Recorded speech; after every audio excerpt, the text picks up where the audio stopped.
তোমরা তোদের revenge anime ভালো লাগে, যেখানের মধ্যে মেইন ক্যারেক্টারকে অনেক বেশি হিউমিলেট করা হয়, বিট্রে করা হয়, তারপর মেইন ক্যারেক্টার কাম ব্যাক করে এবং সবার থেকে রিভেঞ্জ নিয়ে নেয়, তাহলে আমার এই অ্যানিমেগুলো চেক আউট করে নাও। সো লিস্টের 5 নম্বরে যে অ্যানিমেটা হচ্ছে সেটা হলো ফেলিয়ার প্রেম। হ্যাঁ ভাই, এই অ্যানিমের মধ্যে আমাদের এমসিকে অনেক বেশি হিউমিলেট এবং টর্চার করা হয়। অ্যাকচুয়ালি এই অ্যানিমের মধ্যে আমাদের একটা গড থাকে, এই গডে আমাদের এমসিকে এবং তার ক্লাসমেটকে নতুন ওয়ার্ল্ডে ট্রান্সফার করে নেয়। এই ওয়ার্ল্ডের মধ্যে ওদের মিশন হলো গিয়ে এই ওয়ার্ল্ডকে বাঁচানো। সবের কাছে বিভিন্ন বিভিন্ন পাওয়ারফুল এবিলিটি থাকে, কিন্তু আমাদের এমসির কাছে কোনো ভালো এবিলিটি থাকে না। তার কারণে সবে ওকে নেগলেক্ট করতে থাকে এবং গডও ওকে পছন্দ করে না, কারণ কি ও কোনো কামে লাগবে না। তাই ওকে একটা রুমে পাঠিয়ে দেওয়া হয়, যেখানের মধ্যে ওকে ডিসপোজ করার জন্য বিভিন্ন মনস্টার থাকে। কিন্তু ও নিয়ার ডেথ এক্সপিরিয়েন্স করার পর ও একটা পাওয়ারফুল এবিলিটি জাগিয়ে তুলে তারপর ও হিরো হান্টার হয়ে যায়, বিভিন্ন হিরোকে মারতে থাকে। ওর একটাই ড্রিম আছে, সেটা হলো গিয়ে ওই গডটাকে মেরে ফেলার। নেক্সট এনিমে হচ্ছে রেড ও হিলার। হ্যাঁ ভাই, one of the craziest revenge story anime.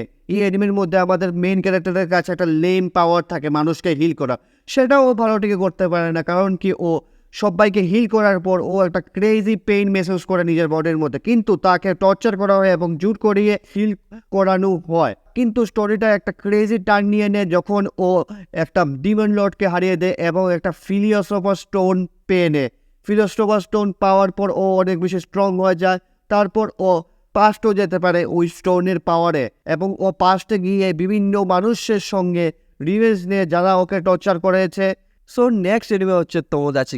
এই এনিমেটা অনেক বেশি ক্রেজি এবং ওয়াইল্ড। এই এনিমের মধ্যে আমাদের মেইন ক্যারেক্টার এবং ওর অনেকগুলো ফ্রেন্ডসকে একটা গেমের মধ্যে আটকে দেওয়া হয়। তারপর ওদেরকে বলা হয় যে এই গেমটা জিতবে তার অনেকগুলো লোন এবং ডেটকে ওরা মাফ করে দেবে। তারপর সবাই মাইন্ড গেম শুরু করতে থাকে, কিন্তু আমাদের মেইন ক্যারেক্টারের কাছে অনেক বেশি ইন্টেলেকচুয়াল পাওয়ার থাকে এবং ও অনেক বেশি স্মার্ট থাকে। সে এই এবিলিটি দিয়ে ওর সব ফ্রেন্ডসরার আসল চেহারা দেখিয়ে দেয়। ওর মেইন গোল একটাই, যে মাস্টার মাইন্ড এই গেমের পূজার এবং তাকে শাস্তি দেওয়া। The kingdom of ruins. এই অ্যানিমের মধ্যে আমরা প্রথমে দেখি যে হিউম্যানস এবং উইজার্ড হ্যাপিলি বাস করছে, কিন্তু হঠাৎ করে হিউম্যানস উইজার্ডের এগেইনস্টে একটা ওয়ার ডিক্লেয়ার করে নেয়। কারণ কি, ওরা একটা টেকনোলজি ডিসকভার করে নেয়, মেশিনারি টেকনোলজি। তারপর ওরা ডিসাইড করে যে magic is threat for humanity এবং সুপ্রিমেসি পাওয়ার জন্য ওরা ওয়ার ডিক্লেয়ার করে দেয় এগেইনস্ট উইজার্ডস। তারপর একটা ক্লোই নামের উইজার্ডকে ওরা সবার সামনে ব্রুটালি মার্ডার করে দেয়। কিন্তু ওই ক্লোই আমাদের মেইন ক্যারেক্টারকে ছোট থেকে বড় করে এবং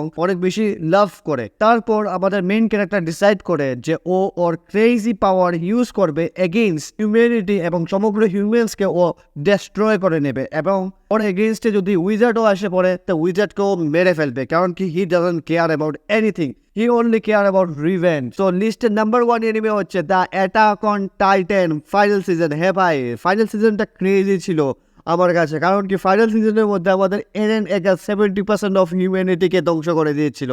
নেক্সট লেভেল ভাই। আর অ্যাটাক অন টাইটানের ব্যাপারে আমি কি বলবো ভাই, নেক্সট লেভেল এনিমে। কিন্তু এরেন একা deserve to be in the number 1 spot ভাই। Next level shit bro.